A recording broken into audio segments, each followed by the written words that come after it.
Hello, and thank you for joining me for another edition of ARFCOM News. Before we get started, on this day, 19 years ago, 3,000 of our fellow Americans were slain. May we never forget them.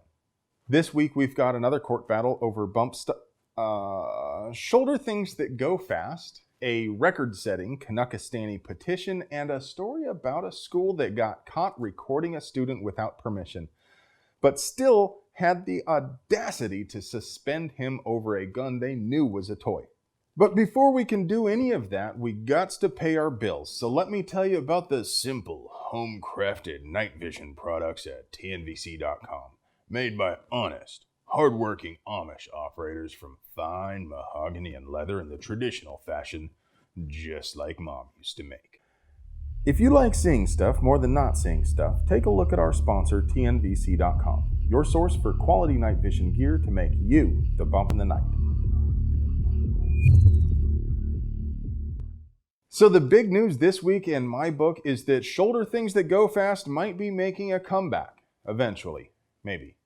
You'll recall that Bumpy boys were banned by royal decree after the infamous Vegas shooting, even though the BATFE had already publicly stated many times they believed these devices did not meet the statutory definition of a machine gun. This prompted a bit of a schism in the gun rights community when quite a few of our brothers insisted it was no big deal for the government to arbitrarily declare something to be illegal, even after they said it was legal. And besides, those things are just toys anyway. Except, I believe it is a big deal for a government agency to write the laws they are entrusted with enforcing. And not that it's particularly relevant, but the device that shall not be named out loud on YouTube can actually be employed in a very effective manner. The concept is called a bump saw, and when used properly can indeed approximate the utility of a squad automatic weapon. YouTuber Madcap HPS demonstrated the concept 6 years ago by effectively engaging a target at 550 yards with his Bumpy boy. To be fair, they may take some tuning to get right, but the point is you can get them right. A rifle with a heavy barrel, bipod, Bumpy boy, and large magazine can fill the same role as an automatic rifle or LMG from a TO&E perspective. Yes, given the choice between a real M249 and a Bumpy AR, I'll take the actual saw every time. But if I had to outfit a fire team and my choice was a couple bump saws or nothing, I would take the Bumpy boy every single time. So let's drop this notion that these devices were really nothing but a fun range toy. Yes, they could be used as a fun method of converting cash into noise. And yes, if you attempt to run it from the shoulder at close range the way you might a full-auto SMG or PDW, the risk of malfunction is great enough that it isn't worth the risk. But when it's employed in the same manner that you would use an automatic rifle to execute Battle Drill 1 Alpha, it's about as effective as other automatic rifles, more or less. And to my mind, its very utility as a weapon that's suitable for warfare means this style of stock is absolutely protected by the 2A. I also believe the 2A protects the civilian ownership of Mark 19 grenade launchers though, so maybe I'm not the most moderate voice on the topic. In any case, F-Troop banned Bumpy boys because they say so, and back in May, a 3-judge panel of the 10th Circuit upheld the ATF's declaration under Chevron deference. I'm not about to get wrapped around the axle about the legal history of that term, but from what I gather, it means courts tend to defer to government agency interpretations of law in matters where Congress was not explicit. The problem is Congress was quite explicit with the definition of a machine gun under the 1934 NFA and the 68 GCA. Now the 10th Circuit has vacated that ruling and agreed to an en banc hearing before the full 12-judge court. So slam dunk, right? Of course not. It's another expensive court battle, and the outcome is not remotely certain. But the law is clear and our cause is just. What I'm really interested in finding out is what the BATFE will do for reparations to the companies they destroyed with their unconstitutional decree. What about the 500,000 stocks that were sold and then definitely totally destroyed in accordance with the wishes of the crown? Will the owners be compensated? This next one seems like a pretty straightforward yet infuriating story, but there is more than meets the eye. First, the simple facts before we peel the onion. On August 27, a 12-year-old Colorado student was attending a distance learning art class when he distractedly moved a toy gun from one side of his computer to the other. The mega Karen giving the class did as Karens do and fired off an hysterical email about a very serious issue with waving a toy gun. Then Carrie Lindemann, the assistant principal at Grand Mountain, called the boy's mother, Danny Elliott, to tell her the sheriff's department would be on the way to conduct a welfare check. Elliott said, "I told Lindemann that it was a toy. She admitted that she knew it was a toy, but Isaiah's safety was of the utmost importance." Of course, any person with an IQ warmer than room temperature can tell you sending armed agents of the state to a private residence when you know there is no actual threat is not remotely consistent with placing the utmost importance on safety. Still, the cops showed up and thankfully no one was shot. They did show Curtis Elliott, the boy's father, a recording they had taken of the recording the school showed them of the incident. Danny Elliott said she was surprised to discover the school had been recording her minor child without her knowledge or consent. Yet, when she asked to see the recording, the school refused and suspended her son for 5 days. Ms. Elliott said she had no plans for her son to return to school at the end of the suspension and plans to move him to a charter school. I expect to hear many more of this sort of case. I have walked past my own children while they were distance learning, and if I happened to be wearing pants, I was probably carrying a gun. It's usually concealed, but what if it wasn't? What does the school do when an adult unintentionally displays a real firearm? Now, obviously, it's best to avoid offending the delicate sensibilities of educators. You know what they say about people who can't do. But we are bound to see a lot more instances of kids having gun-shaped toys and grown-ups having real, actual guns in the virtual classroom. To what extent are we going to allow the state to dictate what we do in our own homes? What do you think? Leave a comment below. Talk amongst yourselves! One final note on this one before we move on. Fox News has got to win some kind of award for this photo and caption. You'll note the caption says the gun has an orange tip, but it looks like it's been digitally removed from the photo because reasons. The actual airsoft gun in question did have the orange tip as seen in the photo provided by the Elliots to BuzzFeed. Well, I think I just threw up in my mouth a little bit saying that. Sorry. That's not the fun part though. The really fun part is how the caption says Zombie Hunter is written on the handle. And finally, to save you the trouble, it's an airsoft pistol made by Umarex. Remember a couple of weeks ago when I urged you to sign a Canadian petition denouncing Prime Minister Al Jolson's unilateral and arbitrary ban of virtually all semi-auto firearms? Well, nearly 250,000 Canuckistanis have signed that petition so far. To be honest, I had no idea there were even that many people in America's hat, but let no one say they don't like their guns. This petition was signed by more people than any other parliamentary petition in the Great White North, ever. And to be honest, I'm at least a little jelly of their Polytech 1911s and M14s and their short-barreled rifles and shotguns that don't require the pleasure of the crown and a $200 tax, but not enough to subject myself to the draconian and authoritarian policies our brothers to the north endure. After all, what's the point of a dope short-barrel rifle if you can only have 10 Pew magazines anyway? The root of the problem is Canadians have allowed the Royal Canadian Mounted Police to decide what arms they wish the people to have access to. It is nothing short of abhorrent to allow a law enforcement agency to write the laws it enforces. So even before Prime Minister Brownface introduced his sweeping and autocratic policy, Canucks were already over a barrel. He magnanimously grants his loyal subjects 2 years to come into compliance by turning in their property and promises to pass legislation that would fairly compensate them. Now, if you think that's remotely plausible, then you're probably also the kind of person who thinks those guns will actually get turned in. Now, I'm certainly not encouraging lawless behavior, but if you had a choice between handing a rifle over to the government for pennies on the dollar, or Canadian peso, or selling it to someone who wants it more than you do, what would you choose?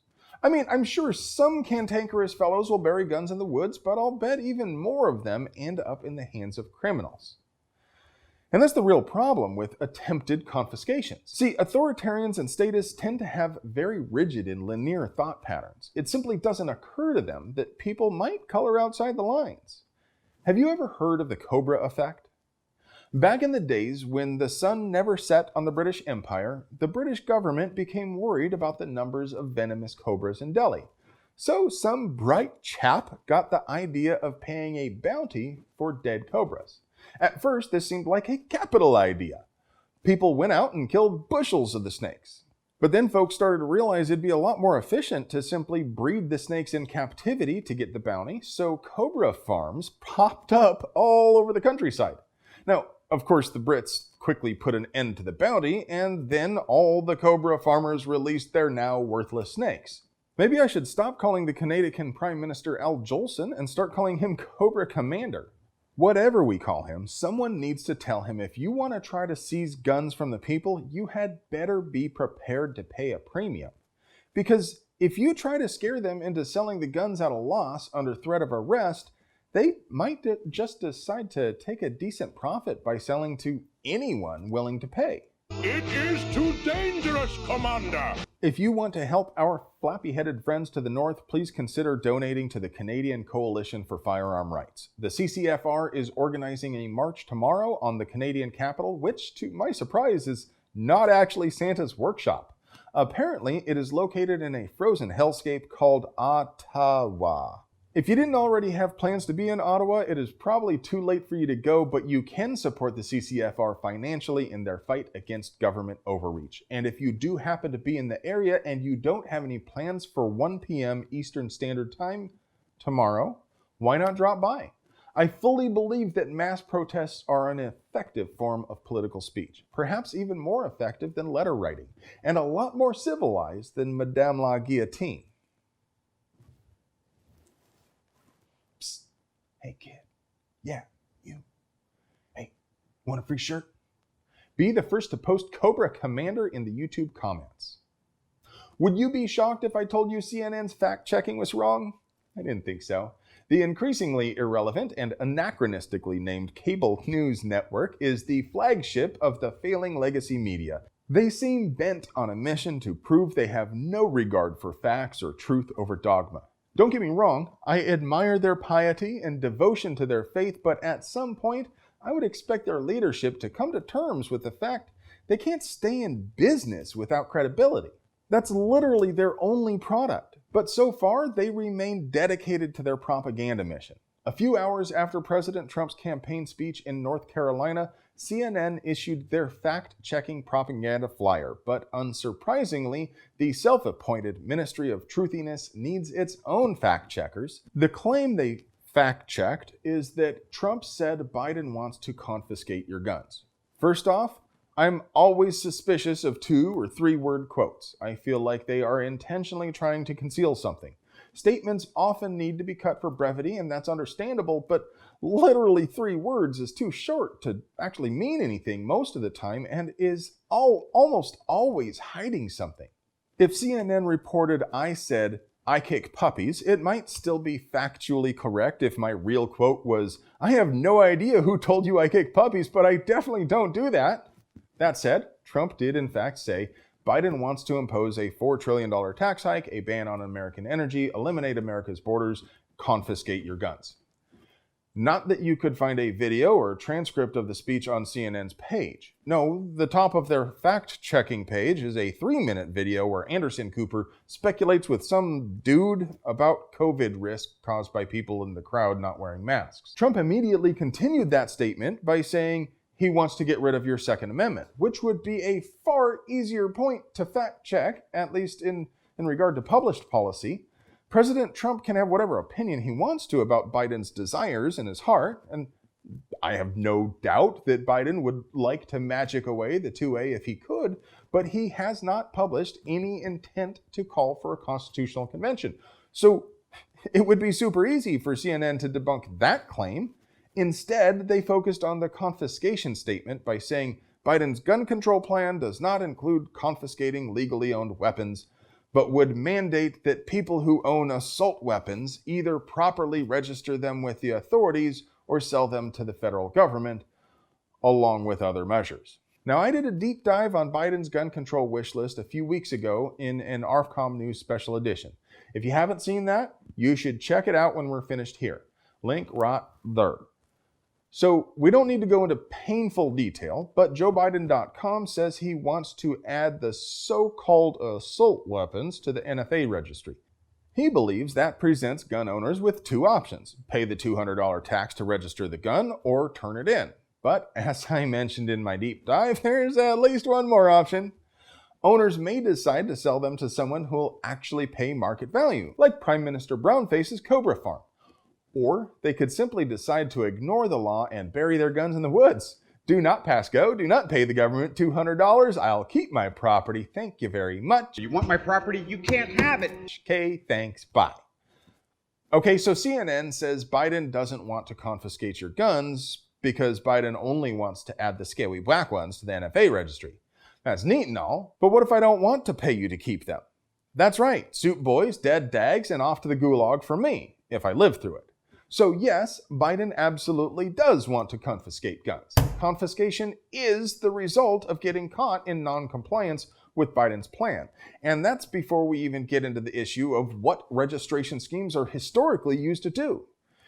You know full well the historical pattern repeated down through the ages since eons before gunpowder was invented is that powerful people confiscate arms when they plan to do things that might cause the people to use those arms against them. And as long as it has been possible to keep accurate records, governments have tried to keep records of who has arms to facilitate the confiscation of arms. I don't want to invoke Godwin's law, but multiple totalitarian governments used registries to confiscate arms in the 20th century. It is simple deductive reasoning to conclude that anyone who wants to register guns wishes to use that registry to confiscate guns. CNN went on with a list of other statements that were supposedly factually incorrect, but we focus exclusively on gun rights issues. Paging Mr. Crowder? Mr. Crowder to the white courtesy phone. Maybe he can fact check the fact back check backer fact check back checker check fact for the rest of the items on the CNN page. I'm sure all of the other points are just as accurate. Well, Pilgrim, it's time for me to settle up and mosey off into the sunset. It's been a pleasure chatting with you. I hope you enjoy these things just as much as I do. If you did, and I'm gonna assume that's the case if you made it this far, remember the Al Gore rhythm feeds on engagement and watch time, so pull those levers. If you like seeing stuff more than not seeing stuff, you can support us by supporting our sponsor, TNVC.com, purveyor of fine artisanal night vision. And if you want to support us more directly, you can buy one of our fly shirts in our Teespring store. Thanks for watching. I love you.